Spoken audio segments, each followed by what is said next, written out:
Ito, piling naman tayo ng saging at para maibiyahin na sa bayan. Mahal ang saging ngayon, kaya nakatuwang mag-harvest ngayon ng mga saging.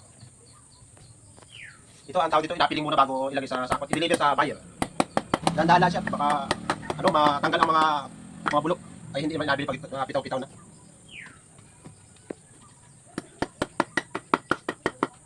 Nakakatuwa pag ganyan rin ang inagawa. Oh, lalaking bulok. Mahal na ang saging ngayon pati, kaya nakakatuwa magtanim na magtanim. Masaganang biyaya ng Panginoon Diyos. Sikap lang sa pagtatanim. Oh, lalaking bulok.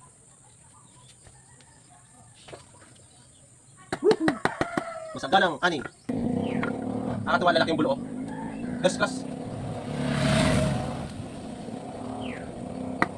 Tandaan lang ang pagpipiling para hindi masugatan yung pinakang saging. Ayo, ang lalaking bulok naman oh.